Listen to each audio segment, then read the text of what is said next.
Des guitares, mais nous on revient aux choses essentielles. Le ring avec une catégorie, on est redescendu. Ouais, je suis pas loin, Jean-Paul, je suis pas loin quand même. C'est clair. On est redescendu d'une catégorie, nous sommes chez les poids welter en moins de 67, avec un 3x2, là, attention, c'est l'Access, classe A, et donc Eddie Cuevas qui était dans le coin bleu, avec le short rouge. Voilà, et Johan Deschraoui qui boxe pour le coin rouge. Alors Johan Deschraoui, il n'est pas venu de loin, parce qu'il est de Moguio, donc il est vraiment tout près de la Grande Motte. Et Eddie Cuevas, lui, fait partie du team Yaz d'Istres, team de Yazid Boussa, ce qui me permet de vous dire qu'il y aura une étape du Fight Tour à Istres, justement, chez Yazid Boussa. Donc on va en reparler. Qui dit Yaz dit coup de genou, et qui dit coup de genou dit Muay Thai. Et ce combat, vous l'aurez tout de suite compris, et dans les règles du Muay Thai, en France, on oblige à mettre des coudières. Regardez, comme c'est efficace à gauche, regardez, là, la coudière gauche du short rouge, ça protège bien. Hein.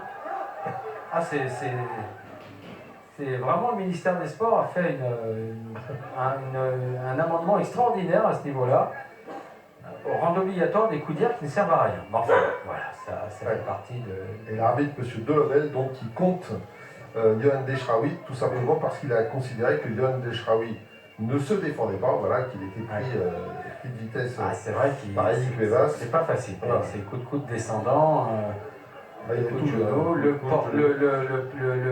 protège-dents qui a volé. Alors, c'est pas le protège-dents de Deschraoui qui a volé. Bizarrement, c'est le protège-dents de l'attaquant. Voilà, mais tout ça a rajouté de la confusion. Exactement. Et on continue avec un coude complètement dénudé pour Eddie Cuevas. Formidable. Il y a le deuxième maintenant aussi. Voilà, c'est rééquilibré.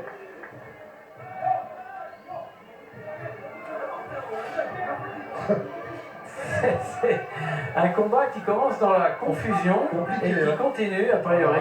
Alors attention, parce que dans la chute, visiblement, Johan Deschraoui s'est fait mal à la pommette. Oui, on le voit bien, sous l'œil droit. Et c'est probablement dans la chute parce que je n'ai pas vu le genou d'Eddie Cuevas monter. Oui, mais regardez bien Eddie Cuevas. Regardez, il y a le genou d'Eddie Cuevas qui accompagne un peu son collègue au sol. Et peut-être qu'il y a eu un coup de nez à ce moment-là. Bien regardez, la pommette est légèrement ouverte. Vous voyez, à aucun moment il y a un coup ni deux coups. Non, mais ça s'est passé au sol. Et là, voilà, hop, ça s'est passé au sol. Ça s'est passé au sol, dans la chute. Malheureusement pour Johan Deschraoui, parce que ça va l'handicaper quand même, hein, ça va le gêner. Ce coup à la pommette. Alors Jean-Paul, après 2 revanches, nous aurons 2 combats de Muay Thai. Voilà. On fonctionne par 2. C'est ça, c'est des binômes, ça marche bien. Voilà. On est toujours avec Johan et le médecin qui cherche à bien comprendre si Johan peut repartir au combat ou pas. Oui, parce que, pour vous expliquer, la pommette, c'est ce qu'on appelle, c'est une des parties qui soutient ce qu'on appelle le plancher orbital, c'est-à-dire l'endroit qui est sous l'œil. Donc, s'il y a un problème à ce niveau-là, si vous ne faites pas attention, vous pouvez aussi atteindre l'œil d'une certaine manière. Et on sait que dans certains cas et dans certaines blessures, les arbitres sont très vigilants pour qu'il n'y ait pas de problème oculaire, ce qui peut handicaper quelquefois les combattants. On a vu les décollements de rétine et c'est arrivé régulièrement. Donc les arbitres sont effectivement très sensibles à l'œil et c'est vrai que tout ce qui est au contour de l'œil, la pommette, le sourcil, la paupière, l'arcade est quand même très surveillée et c'est logique. Alors ça fait 2 fois qu'Eddie Cuevas perd son protège-dents quand même. Il y a encore eu un arrêt de l'arbitre, M. Antoine Testa, pour permettre au coin du gym Yaz Istra de remettre le protège-dents. Il ne faudra quand même pas que ça devienne trop récurrent. Alors que nous sommes dans le clinch et que Johan Deschraoui perd pied, on a l'impression qu'il perd pied, il parle carrément de son coin, il tourne le dos, on n'a pas la sensation d'un Akmoé qui est tout à son combat. Ouais, et l'arbitre qui semble-t-il rappelle le médecin. Très honnêtement, dans ces conditions-là, quand on voit le peu de motivation de Johan, et ça peut se comprendre avec cette blessure, et le rappel du médecin en 2 fois dans la minute, qu'on va dire, ça sent pas très bon tout ça. Hein. Voilà, on vérifie si la cloison nasale n'est pas déviée, évidemment.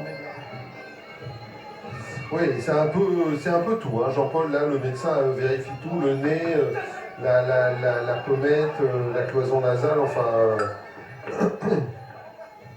fin du round déjà. Ouais. Voilà, on va pouvoir aller récupérer, reprendre ses esprits, parce que c'est vrai que vous le soulignez, Jean-Paul, ce combat était un petit peu décousu, un petit peu particulier. Oui, quand même. Hein. Il y avait des...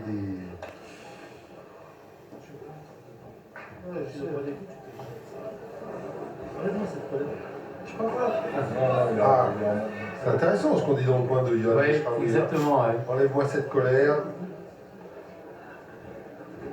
Ah, on va voir cette... Oh là là, oui. Ça, c'était le coup de trop quand même. Hein. Ouais, je suis quoi, l'enfant? Bon coup de coude.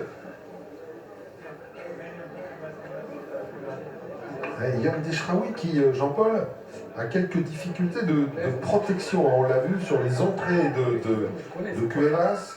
Il est assez ouvert au niveau de la garde, je trouve. Ça laisse des ouvertures pour Eddie Cuevas.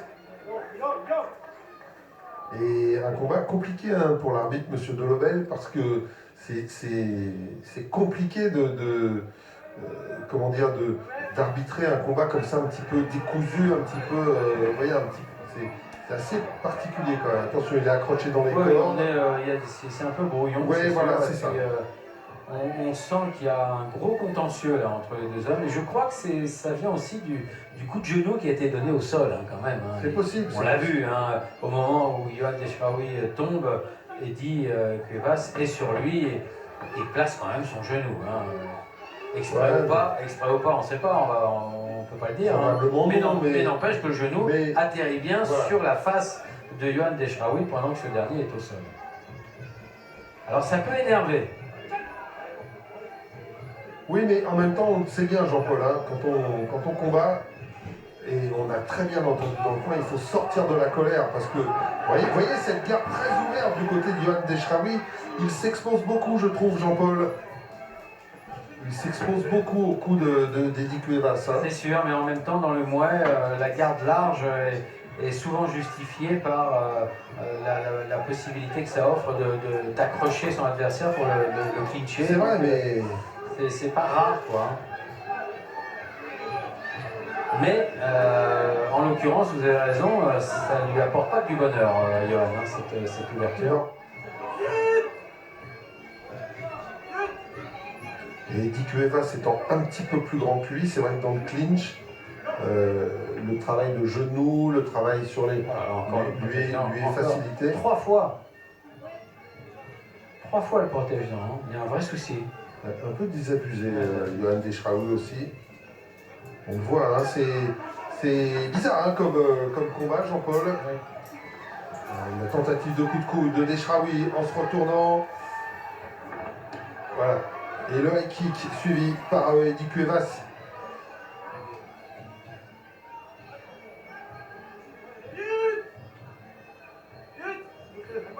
Alors qu'on voit bien que les deux hommes, dès qu'ils sont en clinch, arrêtent de travailler. C'est la raison pour laquelle M. l'arbitre intervient pour relancer le combat. Donc il n'y a pas volonté de travailler les genoux ou les coudes en clinch. Mais par contre, on se jette beaucoup. Voilà, on n'est pas dans une belle boxe détachée. C'est assez fouillis quand même. Hein. Brouillon, on l'a dit Jean-Paul, brouillon. Brouillon, Jean-Paul, brouillon. Par contre, il fait de très très belles choses avec les coudes, Deshraoui. Autant il est perméable au niveau de la garde, autant avec les coudes, il trouve pas mal d'ouverture.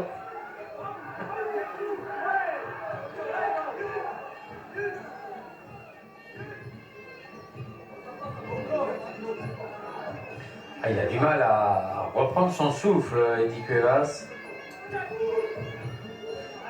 C'est à se demander, Jean-Paul, alors que fin de la deuxième reprise, c'est à se demander, Jean-Paul, si finalement, c'est pas plus difficile physiquement ce genre de combat un petit peu haché, détaché, ou qu'un combat plutôt fluide, plutôt construit. Vous voyez, c'est... Alors on voit, voilà, cette garde très ouverte hein, qui permet à Eddie Cuevas de placer ses poings.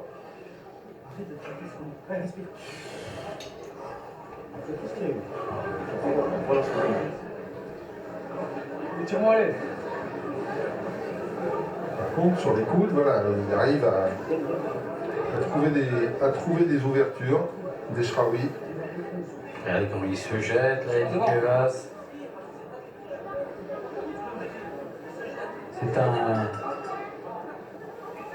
C'est un combat très emmêlé. Ouais. Et avec des bons coups de genoux du coin bleu. Et des bons coups de coude du coin rouge. Eh oui, Ah, ça monte bien les genoux hein, chez Eddie Cuevas. Bah, encore une fois,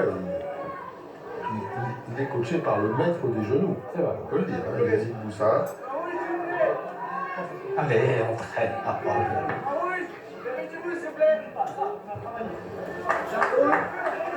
Allez, la dernière reprise.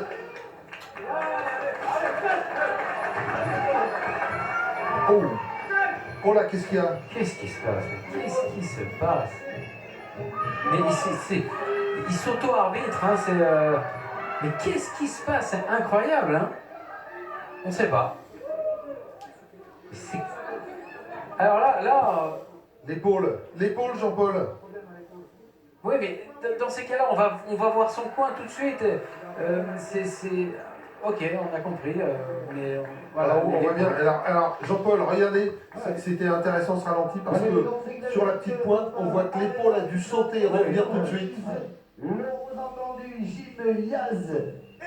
Bon, ben, c'est pas le combat qui restera.